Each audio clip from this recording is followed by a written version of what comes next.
ಸೃಷ್ಟಿಸ್ಥಿತ್ಯಪ್ಯಯೇಹ ನಿಯತಿದೃಶಿತಮೋ ಬಂಧಮೋಕ್ಷಾಶ್ಚ ಯಸ್ಮಾತ್ ಅಸ್ಯ ಶ್ರೀ ಬ್ರಹ್ಮರುದ್ರ ಪ್ರಭೃತಿ ಸುರನರದ್ವೀಷಶತ್ರಾತ್ಮಕಸ್ಯ ವಿಷ್ಣೋರ್ವ್ಯಸ್ತಾಃ ಸಮಸ್ತಾಃ ಸಕಲಗುಣನಿಧಿಃ ಸರ್ವದೋಷೋ ವ್ಯಪೇತಃ ಪೂರ್ಣಾನಂದೋ ವ್ಯಯೋ ಯೋ ಗುರುರಪಿ ಪರಮಃ ಚಿಂತಯೇತಂ ಮಹಾಂತಂ. ಭಾಗವತ ತಾತ್ಪರ್ಯದ ಈ ಶ್ಲೋಕ ಆಚಾರ್ಯರು ರಚನೆ ಮಾಡಿದ್ದು. ಇದಕ್ಕೂ ಕೂಡ ಅನ್ವಯಾರ್ಥವನ್ನು ಹೇಳಿದರೆ ಚೆನ್ನಾಗಿರ್ತಿತ್ತು ಅಂತ ಶ್ರೋತೃಗಳೊಬ್ಬರು ಕೇಳಿದ್ದರಿಂದ ಆ ಅನ್ವಯಾರ್ಥವನ್ನು ಕೂಡ ಹೇಳೋ ಪ್ರಯತ್ನ ಮಾಡ್ತಿದ್ದೇನೆ. ಯಸ್ಮಾತ್ ವಿಷ್ಣೋಹ, ಮೊದಲು ಸಂಸ್ಕೃತ ಶಬ್ದಗಳನ್ನು ಹೇಳಿ ಆಮೇಲೆ ಅದರ ಅರ್ಥ ಹೇಳ್ತೇನೆ. ಅಸ್ಯ ಶ್ರೀ ಬ್ರಹ್ಮ ರುದ್ರ ಪ್ರಭೃತಿ ಸುರ ನರ ದ್ವೀಷ ಶತ್ರುತ್ಮಕಸ್ಯ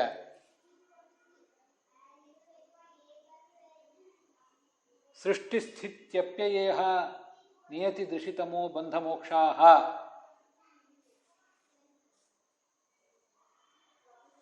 ಸಂಭವಂತೆ ಮೋಕ್ಷಾಃ ವ್ಯಸ್ತಾಃ ಸಮಸ್ತಾಶ್ಚ ಭವಂತೆ. ಯಃ ಸಕಲಗುಣನಿಧಿಃ ಸರ್ವದೋಷವ್ಯಪೇತಃ ಪೂರ್ಣಾನಂದಃ ಅವ್ಯಯಃ ಪರಮಃ ಗುರುಃ ಅಪಿ ತಂ ಮಹಾಂತಂ ಅಹಂ ಚಿಂತೆಯೇ. ಇದು ಅನ್ವಯ. ಯಸ್ಮಾತ್ ವಿಷ್ಣೋಹ ಅಂತನ್ನುವುದು ಶ್ಲೋಕದಲ್ಲೇ ಇದೆ. ಯಸ್ಮಾತ್ ಯಾವ ವಿಷ್ಣೋಹ, ವಿಷ್ಣುವಿನಿಂದ, ಸರ್ವತ್ರ ವ್ಯಾಪ್ತನಾದ ಭಗವಂತನಿಂದ, ಅಸ್ಯ ಈ ಶ್ರೀ ಬ್ರಹ್ಮರುದ್ರ ಪ್ರಭೃತಿ ನರ ಸುರ ನರದ್ವೀಷ ಶತ್ರುತ್ಮಕಸ್ಯ, ಶ್ರೀ ಅಂದರೆ ಲಕ್ಷ್ಮೀದೇವಿ, ಬ್ರಹ್ಮ ಚತುರ್ಮುಖ, ರುದ್ರ ಇವರೇ ಮೊದಲಾದ ಸುರರು ದೇವತೆಗಳು, ಮತ್ತು ನರರು ಅಂದರೆ ಮನುಷ್ಯರು, ದ್ಯು ಈಶ, ದ್ಯು ಅಂದರೆ ಸ್ವರ್ಗಲೋಕ, ಅದರ ಅಧಿಪತಿಗಳು ಅಂದರೆ ದೇವೇಂದ್ರಾದಿಗಳು, ಅವರ ಶತ್ರುಗಳು ಅಂದರೆ ದೈತ್ಯರು, ಇದೇ ಮೊದಲಾದ ಆತ್ಮಕ ಅಂದರೆ ಇದೇ ಮೊದಲಾದ ಪ್ರಪಂಚ. ಅಸ್ಯ ಈ ಪ್ರಪಂಚಕ್ಕೆ ಸೃಷ್ಟಿಸ್ಥಿತ್ಯಪ್ಯಯೇಹ ಇವೆಲ್ಲವೂ ಕೂಡ, ಸೃಷ್ಟಿ ಅಂದರೆ ಸೃಷ್ಟಿ ಗೊತ್ತಿದೆ, ಅಲ್ಲಿ ಈಹ ಅಂತನ್ನುವುದನ್ನು ಸೃಷ್ಟಿ ಈಹ ಸ್ಥಿತಿ ಈಹ ಅಪ್ಯಯ ಈಹ ಅಂತ ಅರ್ಥ ಮಾಡ್ಕೋಬೇಕು. ಸೃಷ್ಟಿ ಎಂಬ ಚಟುವಟಿಕೆ, ಸ್ಥಿತಿ ಎಂಬ ಚಟುವಟಿಕೆ ಮತ್ತು ಅಪ್ಯಯ ಅಂದರೆ ಒಳಗೆ ಹೋಗಿ ಸೇರುವುದು ಅಂತ ಅರ್ಥ. ಪ್ರಳಯ ಕಾಲದಲ್ಲಿ ಭಗವಂತನ ಒಳಗೆ ಹೋಗಿ ಎಲ್ಲರೂ ಸೇರುವುದರಿಂದ ಇದಕ್ಕೆ ಪ್ರಳಯ ಅಂತ ಹೇಳ್ತಾರೆ ಅಷ್ಟೆ. ಹೀಗೆ ಪ್ರಳಯವೆಂಬ ಚಟುವಟಿಕೆ, ಹೀಗೆ ಮೂರು. ನಿಯತಿ ಅಂದರೆ ಪ್ರವೃತ್ತಿ, ಅದನ್ನು ನಿಯಂತ್ರಿಸುವುದು. ದೃಷಿ ಅಂದರೆ ಜ್ಞಾನ, ತಮಃ ಅಂದರೆ ಅಜ್ಞಾನ, ಬಂಧ ಅಂದರೆ ಸಂಸಾರದಲ್ಲಿ ಅದನ್ನು ಕಟ್ಟಿ ಹಾಕಿರುವುದು, ಮತ್ತು ಮೋಕ್ಷ. ಹೀಗೆ 8. ಇವೆಲ್ಲವೂ ಕೂಡ ವ್ಯಸ್ತಾಹ ಸಮಸ್ತಾಹ. ಅದನ್ನು ಸಂಕ್ಷಿಪ್ತವಾಗಿ ಕೆಲವು ಕಡೆ ಆಗ್ತವೆ, ವ್ಯಸ್ತವಾಗಿ ಕೆಲವು ಕಡೆ ಆಗ್ತವೆ. ಭಾಗವತ ತಾತ್ಪರ್ಯಕ್ಕೆ ವ್ಯಾಖ್ಯಾನ ಮಾಡಿದವರು ಹೀಗದನ್ನು ವರ್ಣನೆ ಮಾಡಿದ್ದಾರೆ. ವ್ಯಸ್ತಾಹ ವಿಸ್ತಾರವಾಗಿ ಪೂರ್ಣವಾಗಿ ಸೃಷ್ಟಿ ಮೊದಲಾದವುಗಳಾಗ್ತವೆ. ಸಮಸ್ತಾಹ ಅಂದರೆ ಸಂಕ್ಷಿಪ್ತ ರೂಪದಿಂದ ಕೆಲವು ಕಡೆ ಆಗ್ತವೆ. ಕೆಲವು ಕಡೆ ಅಂತಿಲ್ಲ, ಅಲ್ಲಿ ವಿಸ್ತಾರವಾಗಿಯೂ ಆಗ್ತವೆ, ಸಂಕ್ಷಿಪ್ತವಾಗಿಯೂ ಆಗ್ತವೆ. ಇದು ಒಬ್ಬರು ಮಾಡಿರೋ ವ್ಯಾಖ್ಯಾನ. ವ್ಯಸ್ತಾಹ ಅಂದರೆ ವ್ಯಾಸೇನ ವಿಸ್ತಾರೇಣ ಆಗ್ತವೆ, ಸಾಕಲ್ಯೇಣ ಯುಕ್ತಾಹ. ಸಮಸ್ತಾಹ ಅಂದರೆ ಸಂಕ್ಷಿಪ್ತವಾಗಿಯೂ ಆಗ್ತವೆ ಅಂತ ಇನ್ನೊಂದು ಅರ್ಥ ಬರೆದಿದ್ದಾರೆ. ಅದಕ್ಕೆ ಮತ್ತೊಂದು ಅರ್ಥವನ್ನು ನಾನು ಹಿಂದೆ ಹೇಳಿದ್ದೆ, ಅದನ್ನು ಈಗ ಮುಂದೆ ಹೇಳ್ತೇನೆ. ಮತ್ತೆ ಈ ಅನ್ವಯಾರ್ಥ ಆದಮೇಲೆ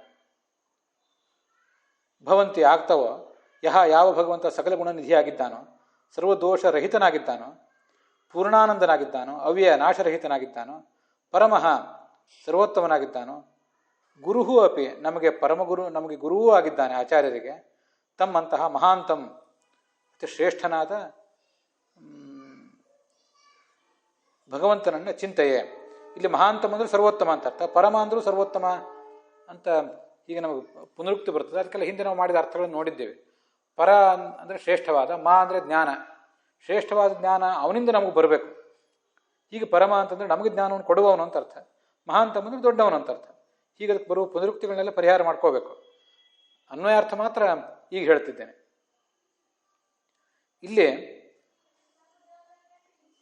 ಶ್ರೀ ಬ್ರಹ್ಮ ರುದ್ರ ಪ್ರಭೃತಿ ಸುರ ನರ ದ್ವೀಷ ಶತ್ರುತ್ಮಕಸ್ಯ ಅಂತಿದೆಯಲ್ಲ, ಲಕ್ಷ್ಮೀದೇವಿ, ಚತುರ್ಮುಖ ಬ್ರಹ್ಮ, ರುದ್ರ ಮೊದಲಾದ ದೇವತೆಗಳು, ಸುರರು ಅಂದರೆ ದೇವತೆಗಳು, ಆ ಮೂಲಕ ಸಾತ್ವಿಕರು ಅಂತ ಸೂಚನೆ ಮಾಡಿದರು.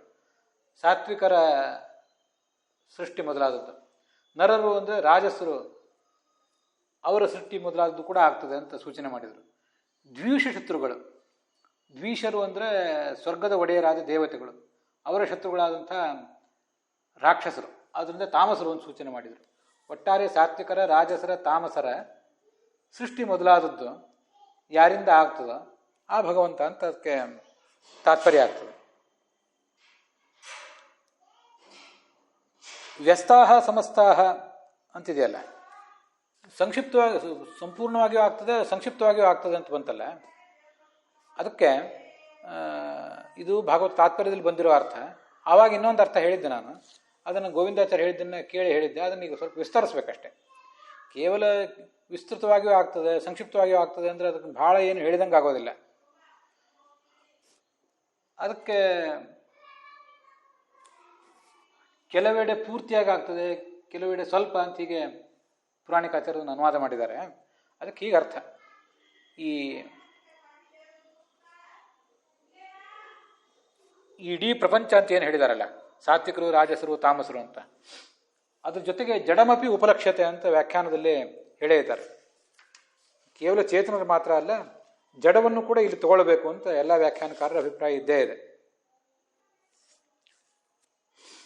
ಆದ್ದರಿಂದ ಚೇತನಾಚೇತನಾತ್ಮಕವಾದ ಪ್ರಪಂಚ, ಅಚೇತನದಲ್ಲಿ ಲಕ್ಷ್ಮೀ ಜೀವ ಅಂತ ಹೀಗೆಲ್ಲ ಏನು ಪ್ರಭೇದ ಇಲ್ಲ. ಚೇತನದಲ್ಲಿ ಲಕ್ಷ್ಮಿ, ಚತುರ್ಮುಖ ಬ್ರಹ್ಮ ಮೊದಲಾದ ಸಾತ್ವಿಕರು, ರಾಜಸರು, ತಾಮಸರು ಅಂತ ಹೀಗೆ ವಿಭಾಗ ಇದೆ. ಅದರಲ್ಲಿ ಲಕ್ಷ್ಮೀದೇವಿಗೆ ಮತ್ತೆ ಉಳಿದ ಜೀವರಿಗೆ, ಇವರಿಗೆಲ್ಲ ಯಾವ ಥರ ಸೃಷ್ಟಿ, ಜೀವರಿಗೆ ಯಾವ ಥರ ಸೃಷ್ಟಿ, ಜಡಕ್ಕೆ ಯಾವ ಥರ ಸೃಷ್ಟಿ. ಜಡಕ್ಕೆ ಸ್ವರೂಪದಿಂದ ಉತ್ಪತ್ತಿಯೇ ಇದೆ, ಒಂದು ಘಟ ಹುಟ್ಟುವುದಂದ್ರೆ ಹೊಸದಾಗಿ ಹುಟ್ಟುವುದೇ. ಆದರೆ ಜೀವ ಹುಟ್ಟುವುದು ಅಂದರೆ ಆ ಜೀವ ಹುಟ್ಟುವುದಿಲ್ಲ, ಜೀವಕ್ಕೆ ದೇಹ ಮಾತ್ರ ಹುಟ್ಟೋದು, ಇದು ವ್ಯತ್ಯಾಸ. ಮತ್ತೆ ಲಕ್ಷ್ಮೀದೇವಿಯು ಕೂಡ ಒಂದು ಜೀವಳೆ, ಒಂದು ಆತ್ಮನೇ. ಅವಳು ಹುಟ್ಟುವುದು ಅಂದ್ರೆ ಹೇಗೆ? ಲಕ್ಷ್ಮೀದೇವಿಯು ಕೂಡ ನಮ್ಮಂತ ಇನ್ನೊಂದು ದೇಹವನ್ನು ಪಡೆಯೋದಿಲ್ಲ. ಅವಳಿಗೆ ಪರಾಧೀನ ವಿಶೇಷಾವಾಪ್ತಿ. ಸೃಷ್ಟಿಕಾಲದಲ್ಲಿ ಪ್ರಕೃತಿಯ ಮೇಲೆ ಒಂದು ಅಭಿಮಾನ ಅವಳಿಗೆ ಬರ್ತದಲ್ಲ, ಅದೇ ಅವಳಿಗೆ ಉತ್ಪತ್ತಿ. ಲಕ್ಷ್ಮೀದೇವಿಗೆ ಒಂದು ಉತ್ಪತ್ತಿ ಬೇರೆ, ಪರಾಧೀನ ವಿಶೇಷಾವಾಪ್ತಿ. ಅವಳಿಗೆ ಚತುರ್ಮುಖ ಬ್ರಹ್ಮನಂತೆ ಲಿಂಗದೇಹ, ಚತುರ್ಮುಖ ಬ್ರಹ್ಮಾದಿಗಳಂತೆ ಲಿಂಗದೇಹ ಇಲ್ಲ, ಅನಿರುದ್ಧ ದೇಹ ಇಲ್ಲ, ಭೌತ ದೇಹವೂ ಇಲ್ಲ. ಆದರೆ ಪ್ರಕೃತಿಯ ಮೇಲೆ ಒಂದು ಅಭಿಮಾನ, ಸೃಷ್ಟಿ ಮಾಡಬೇಕು ಅನ್ನೋ ಇಚ್ಛೆ, ಇದು ಭಗವಂತನಿಂದ ಬರ್ತದಲ್ಲ, ಇದೇ ಅವಳಿಗೊಂದು ಉತ್ಪತ್ತಿ. ಪ್ರಳಯ ಕಾಲದಲ್ಲಿ ಅದು ಹೋಗ್ತದೆ, ಅದೇ ನಾಶ. ಅದಲ್ಲದೆ ಲಕ್ಷ್ಮೀದೇವಿಗೆ ಅಪೂರ್ಣತಾ ಅನ್ನುವ ನಾಶವೂ ಇದೆ ಅಂತ ಹೇಳ್ತಾರೆ, ಅದನ್ನು ಮುಂದೆ ಹೇಳ್ತೇನೆ. ಆದ್ದರಿಂದ ಲಕ್ಷ್ಮೀದೇವಿಗಿರುವ ಉತ್ಪತ್ತಿ ನಾಶ ಬೇರೆ, ಚತುರ್ಮುಖ ಬ್ರಹ್ಮ ಮೊದಲಾದವರಿಗೆ ನಮ್ಮವರೆಗೆ ಇರುವ ಉತ್ಪತ್ತಿ ನಾಶಗಳು ಬೇರೆ. ನಮ್ಮ ಭೌತ ದೇಹವನ್ನು, ಅನಿರುದ್ಧ ದೇಹವನ್ನು ನಾವು ಕಳ್ಕೊತೇವೆ, ಲಿಂಗ ದೇಹವನ್ನು ಕಳ್ಕೊತೇವೆ. ಅನಿರುದ್ಧ ದೇಹ ಮತ್ತು ಭೌತ ದೇಹಗಳನ್ನು ನಾವು ಪಡ್ಕೋತೇವೆ, ಇದು ನಮಗೆ ಉತ್ಪತ್ತಿ ಮತ್ತು ನಾಶ. ಜಡಗಳಿಗೆ ಹುಟ್ಟಿದೆ, ಘಟ ಹುಟ್ಟುತ್ತದೆ, ನಾಶ ಆಗ್ತದೆ. ಘಟಕ್ಕೆ ಸೃಷ್ಟಿ ಇದೆ, ಪಾಲನೆ ಇದೆ, ನಾಶ ಇದೆ. ಹೊರತು ಘಟಕ್ಕೆ ಪ್ರವೃತ್ತಿನೂ ಇದೆ, ಅದನ್ನ ಯಾರೊಬ್ರು ನಿಯಂತ್ರಿಸ್ತಾರೆ, ಅದು ಸರಿಯೇ. ಆದರೆ ಅದಕ್ಕೆ ಅಜ್ಞಾನ, ಜ್ಞಾನ, ಸಂಸಾರದಲ್ಲಿ ಬಂಧ, ಮೋಕ್ಷ ಇದೆಲ್ಲ ಇಲ್ಲ. ಜಡವಾದ ಘಟ, ಭೂಮಿ, ಮಣ್ಣು ಇದಕ್ಕೆಲ್ಲ ಅಭಿಮಾನ ದೇವತೆಗಳಿಗೆ ಮಾತ್ರ ಇದೆ. ಆದ್ದರಿಂದ ವ್ಯಸ್ತಾಹ ಸಂಪೂರ್ಣವಾಗಿ 8 ಆಗುವುದು ಕೆಲವರಿಗೆ, 2-3 ಆಗುವುದು ಇನ್ನು ಕೆಲವರಿಗೆ, ಜಡಗಳಿಗೆ. ವ್ಯಸ್ತಾಹ ಆದರೆ ಎಲ್ಲವೂ ಆಗುವುದು ಚೇತನಗಳಿಗೆ ಮಾತ್ರ. ಲಕ್ಷ್ಮೀದೇವಿಯನ್ನು ಬಿಟ್ಟು ಬ್ರಹ್ಮಾದಿ ಚೇತನರಿಗೆ ಮಾತ್ರ ಎಲ್ಲವೂ ಆಗ್ತದೆ. ಮತ್ತೆ ಜಡಗಳಿಗೆ ಉತ್ಪತ್ತಿ, ಸ್ಥಿತಿ, ಸಂಹಾರ, ನಿಯತಿ ಇಷ್ಟು ಮಾತ್ರ ಆಗ್ತದೆ. ಆ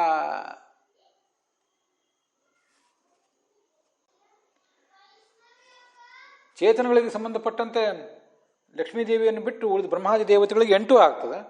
ಲಕ್ಷ್ಮೀದೇವಿಗೆ 8 ಇಲ್ಲ, ಯಾಕೆಂದ್ರೆ ಬಂಧ, ಮೋಕ್ಷ ಇದೆಲ್ಲ ಅವಳಿಗಿಲ್ಲ. ಅವಳಿಗೆ ಸೃಷ್ಟಿ, ಸ್ಥಿತಿ ಮತ್ತು ನಾಶ, ನಿಯಮನ ಇಷ್ಟಿದೆ ಅವಳಿಗೆ.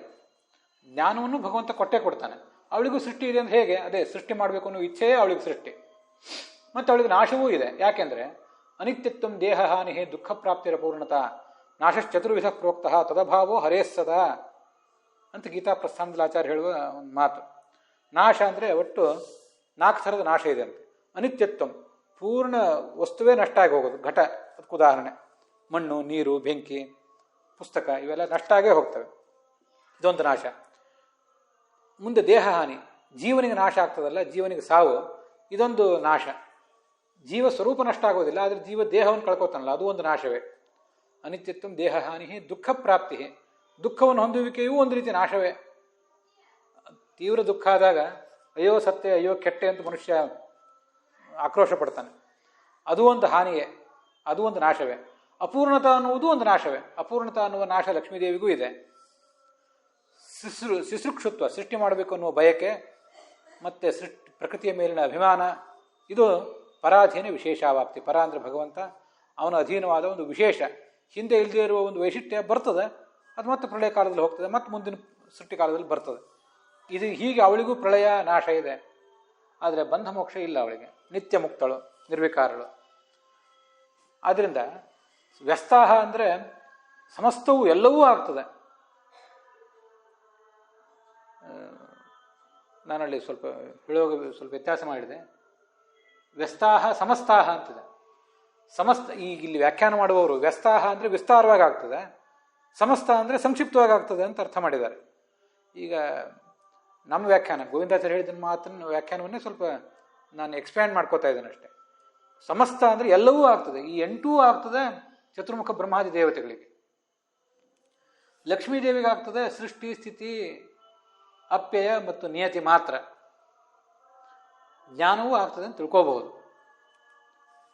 ಇನ್ನು ಸೃಷ್ಟಿ, ಸ್ಥಿತಿ ಮತ್ತು ನಾಶ ಮತ್ತು ನಿಯತಿ ಇದು ಮಾತ್ರ ಆಗ್ತದೆ ಜಡಕ್ಕೆ.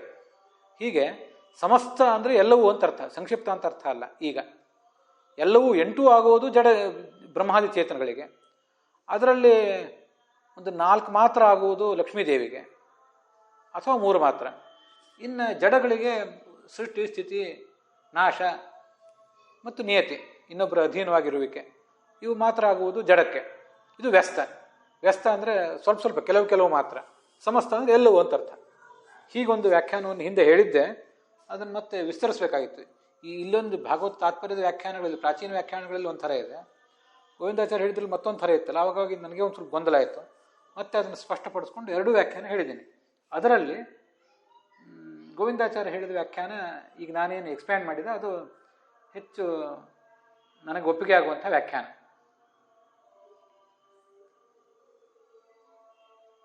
ಅವನು ಸಮಸ್ತ ಗುಣನಿಧಿಯಾಗಿದ್ದಾನೆ, ಸಕಲ ದೋಷರಹಿತನಾಗಿದ್ದಾನೆ, ಪೂರ್ಣಾನಂದನಾಗಿದ್ದಾನೆ ಅಂತ.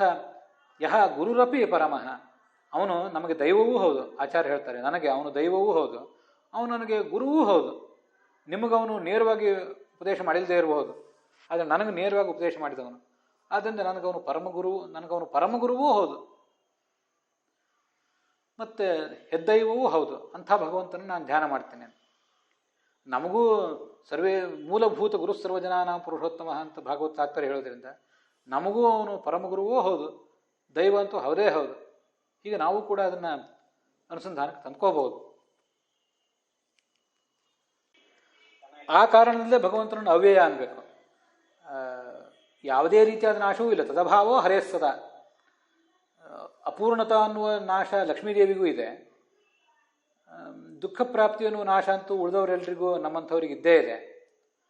ಆದ್ದರಿಂದ ಸಕಲ ರೀತಿಯಿಂದಲೂ ಯಾವ ರೀತಿಯಾದ ನಾಶವೂ ಇಲ್ಲದೇ ಇರುವವನು ಅಂದರೆ ಭಗವಂತ. ಅದನ್ನು ಅವ್ಯಯ ಎಂಬ ಶಬ್ದದಿಂದ ನಾವು ಚಿಂತಿಸಬೇಕು. ಮತ್ತು ಪೂರ್ಣಾನಂದ, ಅವನು ಪೂರ್ಣವಾದ ಆನಂದ ಉಳ್ಳವನು, ಲಕ್ಷ್ಮೀದೇವಿಗಿಂತ ಹೆಚ್ಚು ಆನಂದ ಉಳ್ಳವನು.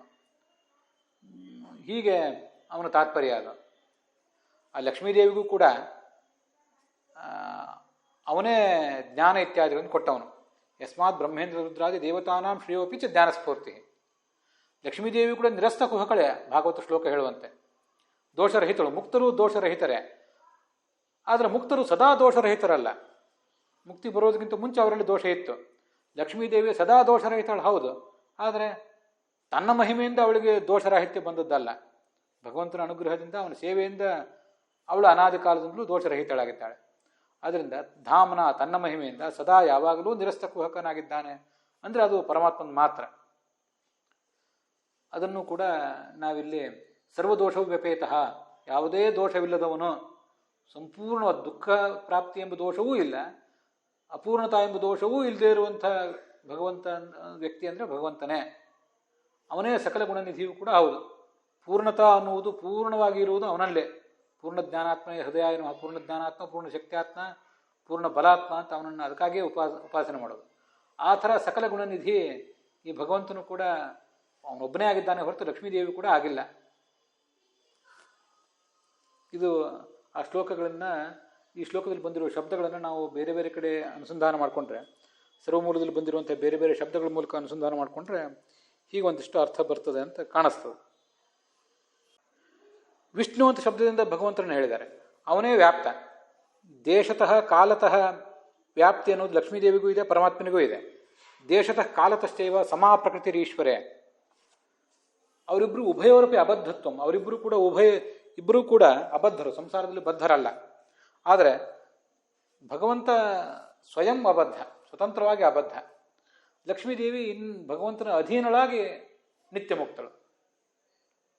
ಗುಣತಃ ವ್ಯಾಪ್ತಿ ಅನ್ನುವುದು ಆ ಭಗವಂತನಿಗೆ ಮಾತ್ರ ಇದೆ. ಮೂರು ಥರ: ದೇಶತಃ ವ್ಯಾಪ್ತಿ, ಗುಣತೋ ವ್ಯಾಪ್ತಿ, ಕಾಲತೋ ವ್ಯಾಪ್ತಿ. ಅದರಲ್ಲಿ ಗುಣತಃ ವ್ಯಾಪ್ತಿ ಅನ್ನೋದು ಪರಮಾತ್ಮನಿಗೆ ಮಾತ್ರ ಇದೆ ಹೊರತು ಲಕ್ಷ್ಮೀದೇವಿಗೆ ಅದಿಲ್ಲ. ಅದು ವಿಷ್ಣು ಅಂದರೆ ಧಾತೋರ್ ವ್ಯಾಪ್ತೇಶ್ಚ ದರ್ಶನಾತ್ ಅಂತ ಹರಿವಂಶ ಹೇಳುವುದರಿಂದ ಯಥೋ ವ್ಯಾಪ್ಯ ಸರ್ವಾನಿಮಾನ್ ಲೋಕಾನ್ ತಿಷ್ಠತೆ ಅತಶ್ಚ ವಿಷ್ಣು ನಾಮಾಸಿ ಧಾತೋರ್ ವ್ಯಾಪ್ತೇಶ್ಚ ದರ್ಶನಾತ್. ವಿಷ್ಣು ಧಾತುವಿಗೆ ವ್ಯಾಪ್ತಿ ಅಂತಲೂ ಅರ್ಥ ಇದೆ. ನೀನು ಈ ಎಲ್ಲ ಲೋಕಗಳನ್ನು ಕೂಡ, ಎಲ್ಲ ದೇಶಗಳನ್ನು, ಎಲ್ಲ ಕಾಲಗಳನ್ನು ವ್ಯಾಪಿಸಿ ನಿಂತಿದ್ದೆ. ಗುಣಗಳ ದೃಷ್ಟಿಯಿಂದಲೂ ಕೂಡ ನೀನು ವ್ಯಾಪ್ತ. ಆದ್ದರಿಂದ ನೀನು ವಿಷ್ಣು, ಇನ್ಯಾರೂ ವಿಷ್ಣುಗಳಲ್ಲ, ಲಕ್ಷ್ಮೀದೇವಿಯೂ ವಿಷ್ಣು ಅಲ್ಲ ಅಂತ ಆ ಶಬ್ದಕ್ಕೂ ಕೂಡ ಅರ್ಥ ಆಗ್ತದೆ. ಶ್ರೀ ಅನ್ನೋ ಶಬ್ದದಿಂದ ಲಕ್ಷ್ಮಿಯನ್ನು ಹೇಳಿದ್ದಾರೆ.